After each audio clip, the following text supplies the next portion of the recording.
incident. Upon arrival, law enforcement discovered two individuals inside the residence who had sustained fatal gunshot wounds to the head. Such a crime was unprecedented in Mountain City, a community where homicides were rare, typically occurring only once every 3 to 4 years. The victims were identified as 36-year-old Bill Payne and his fiancée, 23-year-old Billie Jean Hayworth. Their infant son Tyler was found unharmed in his mother's arms, though he was covered in her blood. The ferocity of the crime raised a haunting question. Who could commit such an act against a young couple who had just begun building a life together? The shock of the tragedy reverberated throughout the close-knit town. Many struggled to comprehend that such violence had disrupted their quiet community. Bill and Billie Jean had spent most of their lives in Mountain City, drawn to its peaceful environment, which seemed ideal for raising a family. The couple first met while working at the local cotton factory, where their friendship quickly blossomed into a deep romantic relationship. Their future together had seemed promising, making the circumstances of their deaths all the more devastating. Billie Jean Hayworth was a lively, charismatic woman with a warm personality known for her kindness and energy. Her fiancé, Bill Payne, was equally outgoing, always making her laugh with his charm and humor. The couple was deeply in love, building a future together and raising their infant son. They had a sudden and violent end. Their home became a crime scene, prompting local authorities to investigators found Bill near the foot of the bed, fatally shot in the head with his throat cut, his mother's arms, unharmed but covered in blood. 2 bullets were recovered of Mountain City. A bullet was discovered inside Bill Payne's pillowcase. His head was later found lodged in their infant son's bouncer toy. However, no shell casings were recovered at the scene, leading investigators to believe that a revolver had been used in the attack. As authorities searched for clues, they uncovered traces of methamphetamine residue. Given the prevalence of meth use and distribution in the area, investigators initially considered the possibility that the murders were drug-related, potentially a targeted hit. However, there were no signs of forced entry, and nothing inside the home had been disturbed. Their personal belongings remained untouched, suggesting that the perpetrator had entered with a scene. As forensic investigators meticulously examined the crime scene, they began to piece together the final moments of Billie Jean Hayworth's life. Evidence suggested that the nature of the crime became even more apparent. While the baby was left unharmed, his parents had been executed in cold blood. Authorities conducted a neighborhood canvass, speaking with residents in hopes of finding witnesses, but no one had seen or heard anything unusual. News of the heinous execution in Mountain City and Johnson County.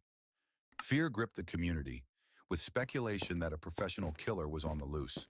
Concerned for their safety, residents they sought to understand the couple's relationships, possible conflicts, and any leads that could provide insight into who might have committed such a horrific crime. As the investigation progressed, authorities uncovered aspects of Bill Payne's past that raised questions. According to several acquaintances, Bill had occasionally used and sold small amounts of pain pills, but he was not known as a significant drug dealer. When investigators asked if anyone had reason to harm him, the response was unanimous. No one could think of a single person who would want to hurt Bill or Billie Jean Hayworth. However, those close to the couple mentioned a series of unusual incidents leading up to the murders. These included persistent, anonymous phone calls to their home and baseless harassment accusations directed at them and their group of friends. The individual allegedly responsible for these disturbances was a local woman named Janelle Potter. Further investigation revealed that Bill had first met Janelle 3 years before the murders. Known for his generous nature, Bill was someone who often went out of his way to help others, a trait that would later prove significant in uncovering the truth behind the crime. Bill Payne's connection to Janelle Potter began through a family member who worked at a pharmacy, volunteering to deliver medications to those unable to pick them up themselves. Bill occasionally assisted with these deliveries, which is how he first encountered the Potter household. The family consisted of Janelle Potter and her parents, Marvin and Barbara Potter. As the investigation unfolded, authorities discovered that the Potters had been living in Johnson County for approximately 4 to 5 years before the murders. Unlike many longtime residents, they were considered outsiders in the small community. Janelle, in particular, led a sheltered life, rarely venturing out without her parents. And online connections.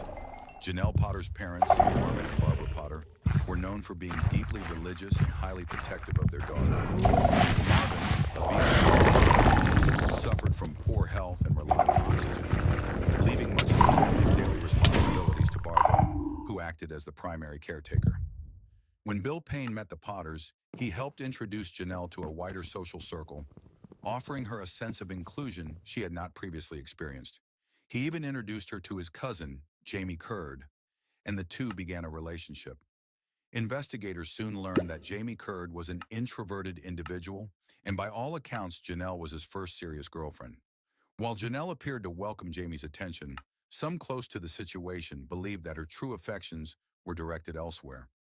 Janelle Potter's growing fixation on Bill Payne appeared to stem from unreciprocated feelings. Unable to have a romantic relationship with him, she instead sought ways to remain involved in his life, often tagging along with Jamie Curd to stay close to Bill. However, Bill had no interest in Janelle beyond casual acquaintance. His focus was on Billie Jean Hayworth and their child. When her hopes of a deeper connection with Bill were shattered, Janelle began to lash out. Investigators uncovered a long-standing social media feud between Janelle, Billie Jean, and their friends. Janelle frequently reached out to others online, claiming that Billie Jean was bullying her. When mutual friends pressed her for details, asking what exactly Billie Jean had done, Janelle struggled to provide a clear answer. Despite her claims, there was little evidence to suggest that Billie Jean had engaged in any harassment. Janelle Potter's claims of bullying were vague, centering on the idea that Billie Jean was preventing her happiness. After over a year of online conflict, Billie Jean, and their friends unfriended Janelle on Facebook, triggering a surge in harassment. Following the social media fallout, anonymous phone calls began flooding their home, often from the Potters number. Within 24 hours of the murders, detectives uncovered the extent of the feud, with friends recalling how the phone rang incessantly whenever they visited, adding to the growing suspicions surrounding Janelle and her family. The harassing phone calls from the Potter household began months before the murders, with callers remaining silent or making no sounds at all. Friends reported that Janelle Potter repeatedly called Bill, Billie Jean, and others to the point of distraction, sometimes reaching out as many as 70 to 75 times in a single day. The harassment escalated to such an extent that several of Bill and Billie Jean's friends filed protective orders and criminal complaints against Janelle. As investigators took a closer look at the Potter family, they uncovered more unsettling behavior. Local authorities had received multiple complaints from neighbors about the Potters, including a police report detailing an incident where Marvin Potter was found outside his home late at night, dressed only in his underwear, armed with multiple guns, convinced that intruders were lurking nearby. The ongoing harassment, escalating feud, and unusual behavior of the Potter family prompted investigators to take the next step. They arranged to interview Janelle Potter, along with her parents, Barbara and Marvin Potter. Upon entering the Potter residence, investigators noted a state of disorder. Marvin Potter, known for his strong affinity for firearms, had numerous weapons scattered throughout the home. I'm sorry that those people died. I don't wish that on nobody. How'd y'all hear about it? We heard it on the news. I mean, I'm sorry it happened, but I mean, that's all I could tell you is they have been harassing the living crap out of me. During the interview, Janelle claimed that Bill, Billie Jean, and their friends had been threatening her for months. Why would they be harassing you? It came out to be a jealousy thing. They thought I was too pretty, that I wasn't from here, so they were going to be accepted. Despite being 30 years old, Janelle exhibited childlike mannerisms, both in speech and behavior. She portrayed herself as the victim, insisting that Billie Jean and others had been harassing her, further fueling the ongoing tension between the two families. I carry bags because I'm scared. I have been threatened by guys to... During the interview, Janelle Potter claimed that friends of Bill and Billie Jean had attempted to assault her, emphasizing her role as the victim. Well, let's get back to what we're doing. Yeah. What we're doing right now is investigating the double homicide. Very serious matter. Do you know of anybody that would hurt me? No, actually, I don't. I feel bad about the situation because I didn't want no harm on them. How do you know them? Oh boy. Notably, she showed little concern for the fact that Bill and Billie Jean had been murdered. She recounted how she had met Bill Payne and even visited his home. The second time we went down there, I was not comfortable. So what was going on? There was drugs there. Cocaine, methamphetamine. It could have been either one. He had pills. Lots of pills. Janelle attempted to shift the narrative, insisting that the murders were the result of a drug deal gone wrong. She alleged that Bill was a high-level drug dealer and that the killings were a targeted hit to steal his supply. Well, we want to make sure you didn't have enough to do this. No. You're not strong enough. Yeah, especially with a guy and a girl and a baby. Why would I do that? However, investigators found no evidence to support her claims. While the interviews yielded little useful information, forensic analysis of the ballistic evidence provided crucial insight into the killer's intent. The bullets recovered from the scene had been altered, with deep X-shaped cuts in the tips, making them function similarly to hollow points. Upon impact, these modified rounds were designed to cause maximum damage, effectively exploding on contact. By the second day of the investigation, a new lead emerged. Bill's co-workers provided a tip, directing police to Janelle's boyfriend and Bill's cousin, Jamie Curd, bringing the investigation one step closer to the truth. Jamie Curd's relationship with Janelle Potter played a significant role in the growing tension between him and his cousin, Bill Payne. Janelle frequently told Jamie that Bill and Billie Jean were targeting her and her family, fueling his resentment. This rift escalated into heated arguments, with one confrontation becoming particularly intense. Jamie reportedly threatened to slit Bill's throat. As investigators worked to identify suspects in the murders of Bill Payne and Billie Jean Hayworth, Jamie Curd emerged as a person of interest. Once close cousins, Jamie and Bill had grown apart in the months leading up to the killings, a shift that coincided with Jamie's involvement with Janelle Potter. Friends of Bill recounted a heated dispute between the two men, reinforcing the theory that Jamie's loyalty to Janelle may have played a role in the tragedy. Investigators brought Jamie Curd in for questioning, during which he suggested that Bill Payne had been upset with him for siding with Janelle after their falling out. We'll be straight up front with you, okay? You we failed. The Billy said he agreed. You explained to me what kind of problems y'all were having. Oh, It's our job to ask tough questions. Did you kill Billy or Billie Jean? no way. I couldn't hurt you.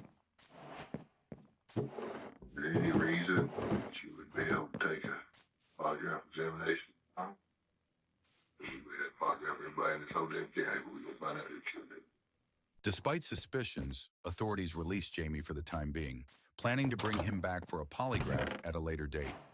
Meanwhile, 4 days after the murders, as police continued to examine ballistics, alibis, and the escalating feud, friends and family gathered to say their final goodbyes to Bill Payne and Billie Jean Hayworth. The emotional weight of the tragedy was overwhelming, making it difficult for many to accept as reality.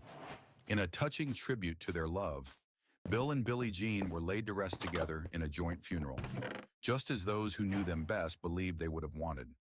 Following the funeral, the community came together to support Bill and Billie Jean's surviving son, ensuring he was cared for while also offering comfort to grieving family members. 2 days after the service, investigators conducted a polygraph test on Jamie Curd. After testing you, Jamie, I know you know who killed those people. I don't. TBI agents intensified their questioning, pressing him for the truth. When Jamie failed the test, authorities confronted him directly, urging him to be honest about what had happened. The pressure mounted as investigators pushed for answers, bringing them closer to uncovering the truth behind the horrific murders. I know. Talking to other people in your situation, that weight should back down. It's a question. This case is not a hard case to solve, and I'll tell you why. The person that killed Bill did two things. Once the shot would have killed him, after they shot him, they cut his throat. And one thing that people are going to testify that you said you was going to do one day was cut his throat. Tell us the truth. Who shot? He who? Who got the gun? Hey. During his interrogation, Jamie Curd finally revealed a shocking detail. Marvin "Buddy" Potter was the shooter. Jamie admitted that he had been present when Marvin carried out the murders of Bill Payne and Billie Jean Hayworth. Why did Buddy? I don't know. Did you go in first? Did you go in? I did. So, Buddy went in first, you stayed there at the door. Which room did he go in first? Right where Bill, yeah. Did you hear Billie Jean? Just then she came out, she came and went down the hall. Did you tell she had the baby in her one? It looked like Where did he go? down the hall. Then what did you hear? Another shot. Then what? And he was out. Did he tell you what to do? Did he threaten you? What did you say? Reading it. How did you cut his purpose? So there you go. What'd you do with the gun? I gave it back to him. Let me ask you this, Jamie. How much did you nail Barbara and the whole time? I'll already took down. As the interview concluded, Jamie made an unexpected remark that puzzled investigators. Before the camera shut off, he casually asked about a CIA agent's involvement with the Potters. Is the CIA here? CIA? No. The comment left authorities baffled. Why would a CIA agent have any connection to the Potter family? At the time, the question seemed odd, but as the investigation unfolded, it would take on far greater significance than anyone initially realized. After confessing to being present when Marvin Potter murdered Bill Payne and Billie Jean Hayworth, Jamie Curd introduced an unexpected twist to the case. During his second interview, he abruptly asked, "Is the CIA here?" A question that left investigators confused. How did you ask him about the CIA? Because he says he works for them. Jamie then claimed that he had recently been contacted by a supposed friend of Janelle's who claimed to be a CIA agent. Investigators found the story highly unlikely, dismissing it as yet another bizarre element in an already strange case. Have you met this person? You know, physically, but he's talked to. Think about what he's saying, James. I work for the CIA. The last thing I do is go out and tell people I work for the CIA. Yeah, exactly. I'll tell you what. Let's type up this statement. Everything you've told us tonight, okay? Upon learning of Jamie's admission, authorities moved quickly. One investigator, upon receiving the call, immediately drove to the scene to assist law enforcement as the investigation took a critical turn. We need good money. You won't help us, okay? After completing the polygraph test, Jamie Curd was instructed to contact Barbara and Marvin Potter to update them on how it went. What you do is you take and put this in your ear. Law enforcement took this opportunity to gather more evidence, wiring Jamie before he made the call and recording the conversation. When Barbara answered, Jamie subtly steered the discussion toward the murders. Hello? Hello. Oh, hi. Hi. You all right? Yeah. Did it go all right? Yeah. Did you have a lie detector? Yeah. And you passed it? Yeah. And they just let you go and that's it? It's over? Yeah. Well, that's wonderful. We've been praying our hearts out. Janelle even saw an angel today. And I said, oh, that's good. And Buddy around? Following investigators' guidance, he pressed Marvin about disposing of the evidence, particularly the murder weapon. You got rid of everything. That was so good, didn't you? Okay. I'm in control up there. The call was a critical step in the case, as authorities hoped it would provide incriminating statements that could further link Marvin Potter to the killings. During the recorded call, Jamie Curd directly asked Marvin Potter, "Hey, did you get rid of it?" Marvin's response was brief but incriminating. "Yeah, With this crucial evidence, investigators swiftly obtained warrants for Marvin's arrest and a search of the Potter residence. When officers arrived, Marvin answered the door, but immediately reached for his gun. Law enforcement quickly subdued him, confiscated the weapon, and placed him under arrest for the murders of Bill Payne and Billie Jean Hayworth. Barbara and Janelle Potter appeared stunned, seemingly unable to comprehend what was happening. Meanwhile, police seized the Potters' computers, hard drives, and firearms, searching for additional evidence that could shed light on the motive behind the heinous killings. Inside the Potter residence, investigators discovered an arsenal, hundreds of firearms, including several capable of firing the same caliber bullets found at the crime scene. To establish a direct link, authorities conducted ballistics testing. A breakthrough came when bullets recovered from Marvin Potter's truck matched the caliber, brand, and distinct markings of those used in the murders. Additionally, officers found several bags of shredded paper in the vehicle, which were sent to a crime laboratory in Knoxville, Tennessee, for analysis. Meanwhile, back at the Johnson County Sheriff's Office, investigators interrogated Marvin Potter. What do you think? That somebody told you I'm the one who killed somebody. Here's the thing. We don't think you killed him. We know you killed him. Okay? I did. Wait a second. We have evidence. We have testimony. We have you talking about it on tape. Me talking about it on a tape. recording. Yes, sir. Absolutely. Who did you talk to tonight? I talked to Jamie. He called once. He asked you this, but he said, did you get rid of everything from this? Yeah. Well, you know it's over. You know we got it. For hours, he remained steadfast. But as detectives pressed him, the pressure mounted. Eventually, cracks in his story began to emerge. When you hear people plotting to catch your daughter and murder her.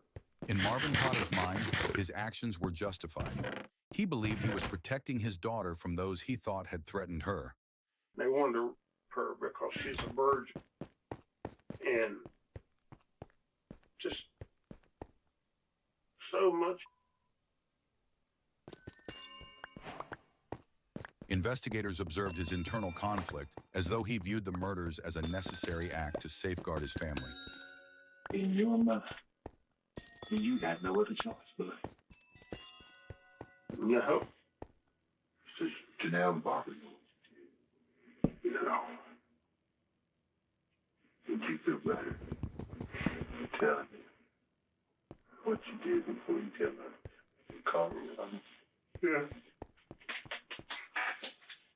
Barbara, before you find out from somebody else, I want you to know I was involved in it. And I did it. Some of it. Despite this, Marvin felt compelled to be the one to confess his involvement to his wife. He was lucid, fully aware of his actions, and took responsibility for the killings. Authorities officially charged Marvin Potter and Jamie Curd with first-degree murder in the deaths of Bill Payne and Billie Jean Hayworth. Their arrest brought a sense of relief to the community, yet a lingering question remained. Janelle Potter had been at the center of the harassment, making the calls and sending the emails. Was she truly uninvolved, or was there more to uncover? Despite the arrests of Marvin Potter and Jamie Curd, investigators questioned why Janelle Potter had not been scrutinized further. Given her role in the ongoing harassment, it seemed unlikely that she was uninvolved. The Johnson County Sheriff's Department and the Tennessee Bureau of Investigation could have easily closed the case with Marvin's confession. But a critical discovery changed everything. In the back of Marvin Potter's truck, authorities found bags of shredded documents, seemingly discarded by chance. This unexpected evidence would soon reveal the true mastermind behind the murders and expose the depths of the plot against Bill Payne and Billie Jean Hayworth. At the TBI lab in Knoxville, Tennessee, forensic analysts painstakingly reconstructed nearly 174 pages of shredded documents. The recovered material included emails, pictures, and social media posts, providing crucial insight into the case. Investigators were particularly drawn to a series of unusual exchanges between Janelle Potter and an individual named Chris. This mysterious figure, sometimes described as Janelle's friend, consistently positioned himself as her protector. Chris frequently warned Janelle that Bill Payne and Billie Jean Hayworth posed a threat to her. His communications extended beyond Janelle, as he also corresponded with Barbara Potter. The emails suggested that drastic action was necessary to stop the alleged harassment, with growing indications that Barbara may have played a role in orchestrating a violent response. Further examination of the documents uncovered evidence suggesting that, just 2 weeks before the murders, Barbara Potter may have actively conspired in the deadly plan. Investigators uncovered a chilling internet search by Barbara Potter. Can a murderer be forgiven? This, combined with hundreds of emails, suggested she played a role in orchestrating the killings.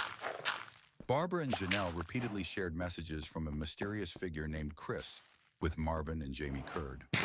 These messages portrayed Bill Payne and Billie Jean Hayworth as threats, fueling paranoia in the Potter household. Since Marvin didn't use a computer, Barbara printed out emails and chats, ensuring he saw the alleged threats against Janelle. As detectives combed through the evidence, they discovered something even more bizarre. Chris frequently claimed to be a CIA operative, adding an unexpected layer to the case. As investigators delved deeper into the digital evidence, a startling realization emerged. The so-called CIA agent, Chris, who had allegedly been warning Janelle Potter's family about threats from Bill Payne and Billie Jean Hayworth, was not who he claimed to be. The messages attributed to this mysterious operative were riddled with grammatical errors and inconsistencies, casting doubt on their legitimacy. A thorough examination of IP addresses, phone records, and online activity led detectives to a crucial discovery. All communications from Chris originated from the Potter household. The fabricated identity was traced directly to Janelle Potter, who had created the fictional CIA agent to manipulate those around her. Investigators determined that Janelle used this alias to convince her father, Marvin Potter, that Bill and Billie Jean posed a serious danger to their family. Further analysis revealed that Janelle harbored an obsessive fixation on Bill Payne. Her unreciprocated feelings and growing resentment toward Billie Jean intensified over time. Fueled by jealousy and a fabricated narrative of persecution, she orchestrated a chain of events that culminated in a deadly act of violence. Marvin Potter carried out the murders, but the crime was rooted in deception. Investigators determined that Janelle and Barbara Potter manipulated him through an elaborate scheme of misinformation, reinforcing his paranoia and pushing him toward violence. Their relentless stream of fabricated threats and warnings played a critical role in his decision to kill. This discovery led authorities to conclude that Janelle and Barbara were not merely bystanders, but active participants in the events leading up to the murders. More than a year after the killings, both women were formally charged with first-degree murder. When law enforcement arrived at their home to arrest them, Janelle and Barbara appeared completely stunned, unable to comprehend that their web of lies had finally unraveled. Despite their repeated claims of innocence, both Janelle and Barbara Potter pleaded not guilty to the charges against them. While their prosecution provided a sense of relief to those seeking justice, securing convictions remained a challenge. The complexity of the case made it difficult to comprehend, yet the evidence clearly pointed to a carefully orchestrated deception that led to murder. Marvin Potter's trial, in contrast, was relatively straightforward. Lasting 5 days, the proceedings focused on his direct involvement in the killings. He chose not to testify in his defense, and efforts to present an alternative theory centered on Bill Payne's alleged drug activity ultimately failed to gain traction. After just 3 hours of deliberation, the jury found Marvin Potter guilty as charged. The judge sentenced him to 2 consecutive life terms. Meanwhile, Jamie Curd accepted a plea deal in exchange for his cooperation with the prosecution, including testifying against Janelle and Barbara Potter in their trial. He pleaded guilty to 2 counts of facilitation of first-degree murder and received a 25-year sentence. 2 years after Marvin's conviction, Janelle and Barbara Potter went to trial for their involvement in the murders. Since neither had made statements implicating the other, they were tried together for judicial efficiency. The defense argued that Janelle was incapable of orchestrating such a crime and maintained that Barbara had no direct involvement. Additionally, the prosecution lacked physical evidence tying the two women to the murders, making the case far more complex than the previous trial. There was no physical evidence placing Janelle or Barbara at the crime scene. However, during the first 4 days of trial, the prosecution presented extensive digital evidence to support their claim that the two women orchestrated the murders. The state's case hinged on proving that Janelle and Barbara conspired to manipulate Marvin Potter into carrying out the killings. The prosecution's key witness, Jamie Curd, was called to testify, expected to provide a clear account of the events leading up to the murders. Investigators believe that Jamie had been manipulated.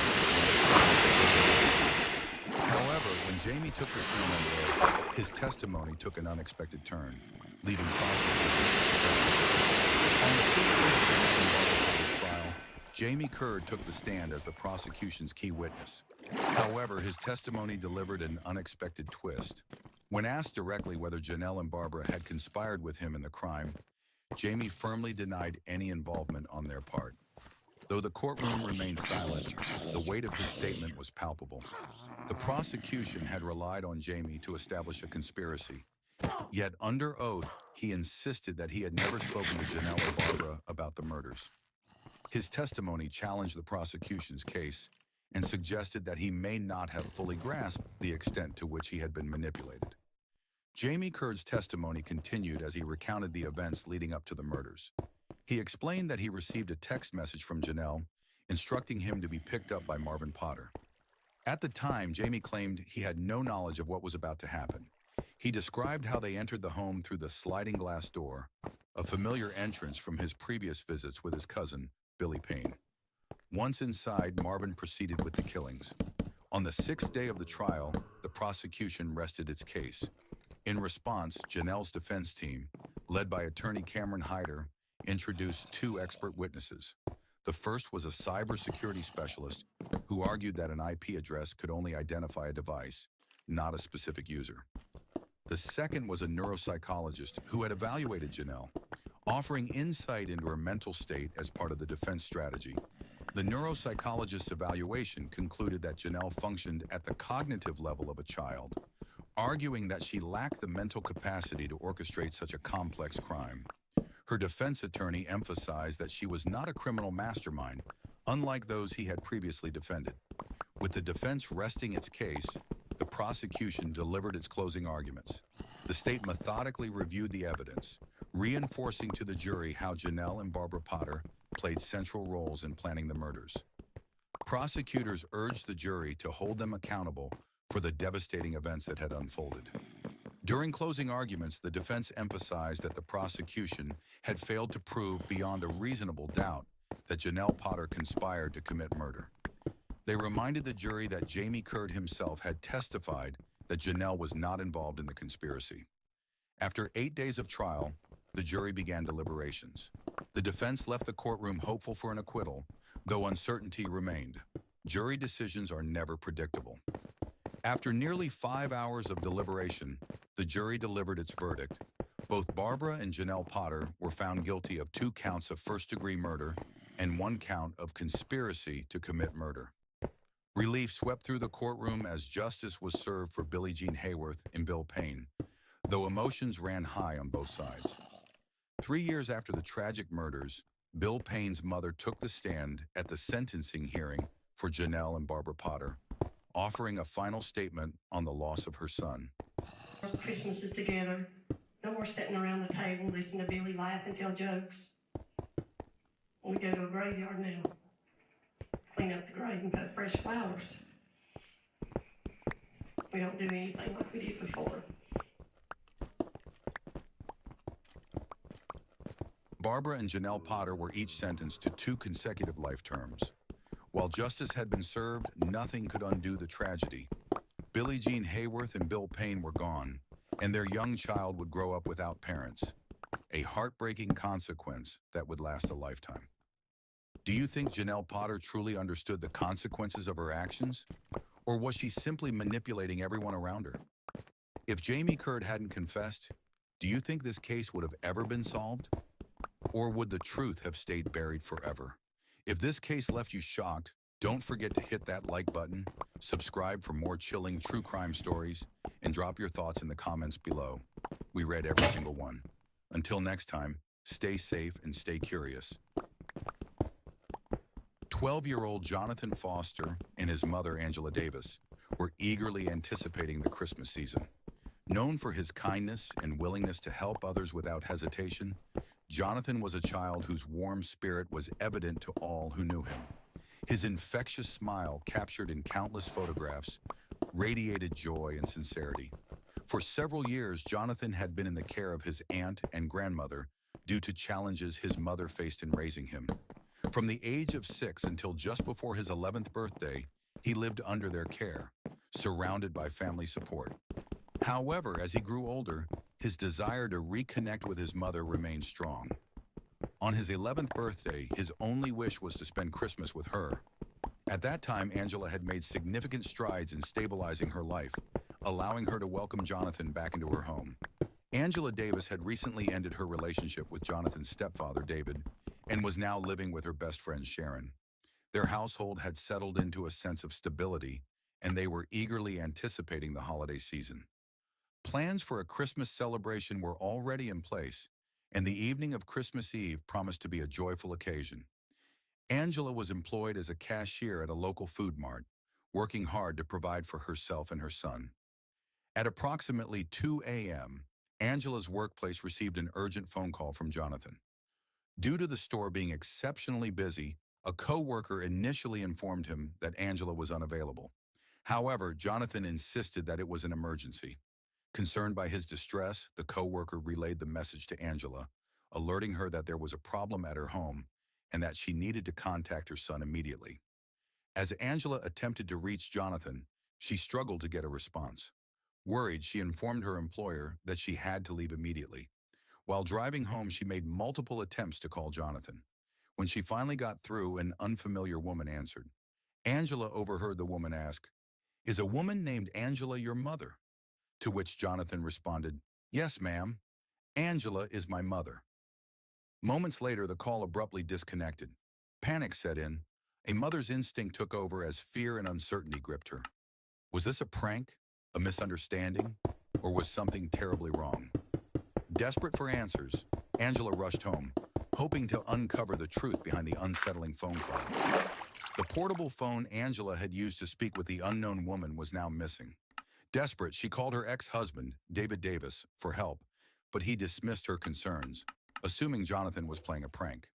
Fearing the worst, Angela contacted the police to report her son missing. Authorities responded quickly and uncovered unsettling details. Jonathan had spoken to a strange woman who insulted Angela before the call abruptly ended. Adding to the mystery, the landline phone had also disappeared from the home.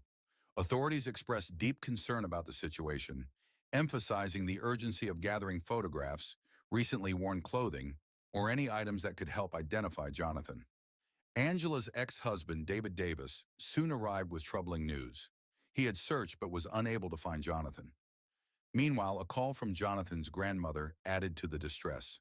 She had reached out, asking if Jonathan had been picked up for Christmas, but no one had seen him. The realization of his disappearance weighed heavily on everyone, creating an overwhelming sense of fear and uncertainty. Christmas became a time of anguish for Angela and those close to her. An extensive search effort was launched, with volunteers and authorities working tirelessly to locate Jonathan.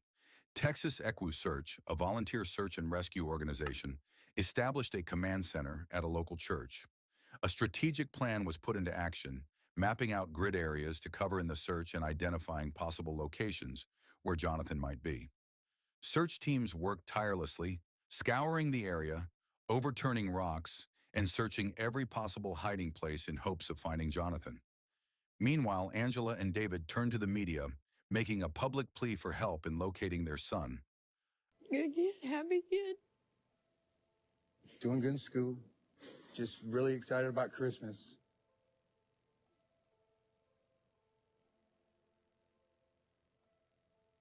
Watch your babies closely. Don't let them out of your sight. A potential lead emerged when Jonathan's grandmother, Mary, arrived with crucial information. She provided the name of Jonathan's biological father, Richard Foster, and informed officers of a past incident involving Richard and Jonathan. Investigators considered the possibility that Richard had returned to town and began efforts to locate him. Upon arriving at the search site, the leader of Texas EquuSearch expressed grave concerns, stating that the situation did not look promising. Recognizing the need for a thorough investigation, authorities decided to conduct formal interviews with Jonathan's immediate family. To avoid the growing media attention, David, Angela, Mary, and Sharon were transported to the Homicide Division for questioning. Meanwhile, Detective Harris assessed the scene at Sharon's house. Despite Jonathan's disappearance, there were no signs of a struggle or disorder, raising further questions about the circumstances surrounding the case. Investigators processed the scene and discovered a receiver for the missing landline phone. However, the phone itself was nowhere to be found. The absence of the device raised suspicions. Who would take a landline phone unless they were attempting to leave in a hurry? With the initial phase of the investigation complete, the focus shifted to spreading awareness. Authorities gathered descriptions and photographs of Jonathan, broadcasting his information nationwide while continuing to appeal to the public for assistance. Any tips, sightings, or relevant information were directed to the Homicide Division for further investigation. Detectives interviewed Jonathan's grandmother, Mary, to gather insight into his family history. His name is Richard Holden Foster, and he has been in Harris County Jail, so you can find records on him there. Okay. During the conversation, she provided details about Jonathan's biological father, Richard Foster, and a past incident involving him and his son. I'd heard Angela and Richard arguing. And then Jonathan came in there, and when he slammed the door and ran behind me, then I went over there and locked it, and he's like, "What is wrong? Baby, what's wrong?" Richard barged his way in, and he grabbed Jonathan, takes off, and runs through the fields. So, call the police. They come out, take a report. Authorities learned that Richard had previously taken Jonathan, but police at the time had found no wrongdoing and no charges were filed. This led to a pressing question. Had Richard discovered that Jonathan had returned to Angela and taken matters into his own hands, deciding to reclaim his son? Investigators now had to determine whether he was involved in Jonathan's disappearance. With new information emerging, investigators shifted their focus toward Richard Foster. However, Detective Harris also questioned Angela about her ex-husband, David Davis. She recounted a troubling incident, returning home one day to find Jonathan with visible signs of having been slapped hard. That moment solidified her decision to leave, taking Jonathan with her and cutting ties with David. This revelation raised further suspicion. Could David have wanted Jonathan out of the picture? Investigators now had two persons of interest: Richard Foster, Jonathan's biological father, and David Davis, Angela's ex-husband. A key detail in Angela's account was her description of the slap. When questioned, David did not deny the incident but downplayed its severity. He had a ball cap on, just like me, standing right next to me. He'd been down playing. They come up and knock on the door. Little girls, the mamas, little Mexican mamas. Girls cut her finger. He beat up my little girl, cut her finger, and I spiffed him. I just knocked his head off. Like, I didn't smack him across the face. I just did like, just hit him like that. You're talking about Jonathan? Yeah. I said, Jonathan, you don't, just like that. Just popped him. Well, he's really a crybaby, whatever, so he told his mom that I smacked him. He admitted to making physical contact with Jonathan in an aggressive manner, but attempted to minimize the extent of his actions. Just lay out the events for the last 2 weeks, man. This conflicting account deepened the investigation, leaving detectives to determine whether either man played a role in Jonathan's disappearance. Investigators asked David Davis to provide a written timeline of his actions on the day Jonathan went missing.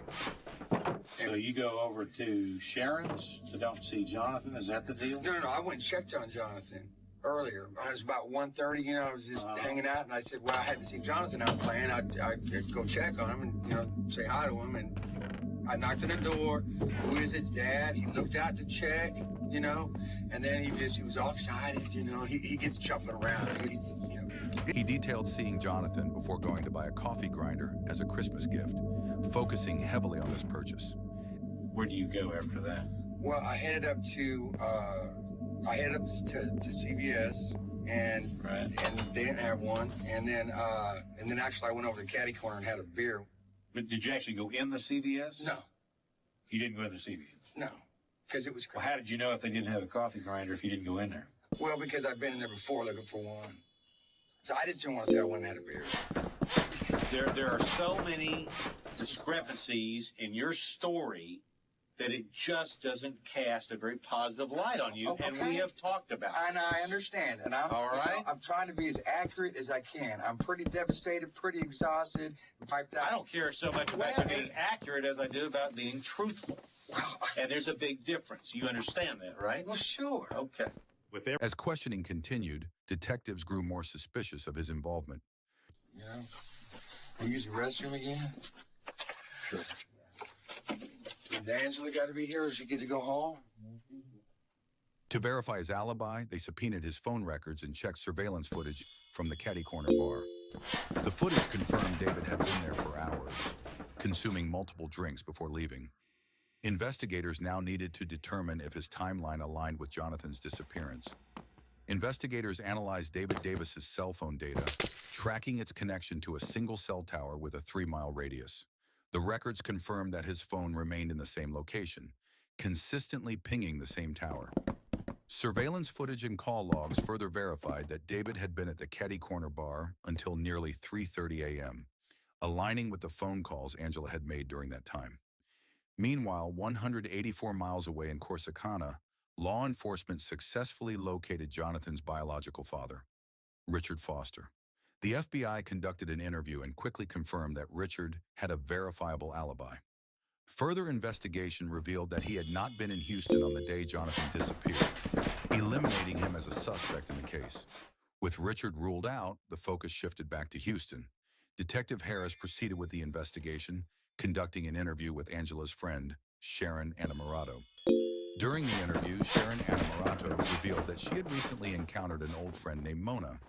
She explained that she had invited Mona to a gathering at her house and suggested she arrive after Sharon finished work. Sharon mentioned that Jonathan was home alone at the time and might be hesitant to let Mona inside. To reassure him, she instructed Mona to tell Jonathan that his Aunt Sharon had given permission. If he had any concerns, he was told to call Sharon directly. According to Sharon, Mona followed these instructions, but Jonathan refused to open the door. Mona then decided to leave and planned to return later. Sharon described their past friendship as close, but acknowledged that they had not seen each other for a long time before this encounter. Realizing that Mona might have been the last person to see Jonathan Foster, investigators prioritized locating her. She could hold critical information about his disappearance. Meanwhile, a devastating discovery was made. A passerby walking near a ditch in Houston stumbled upon what initially appeared to be the remains of an animal. Upon closer inspection, they suspected the remains were human. Authorities were immediately alerted. The body was found in a concrete culvert along a toll road, partially inside and partially exposed.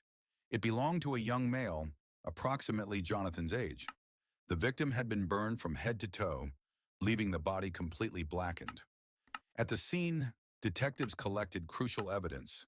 Twine was found binding the hands behind the back, and the ankles were tightly secured. Notably, no leaves were adhered to the body, suggesting it had been placed there after the fire. Investigators meticulously documented and tagged all evidence, ensuring it was sent to the appropriate forensic labs for analysis. The medical examiner was unable to determine the exact cause of death due to the extent of the burns. The body had been charred so severely that traditional forensic analysis was difficult. However, the burn patterns were linear, suggesting that a torch had been used methodically, running back and forth over the body until it was completely seared from head to toe. Despite the extensive damage,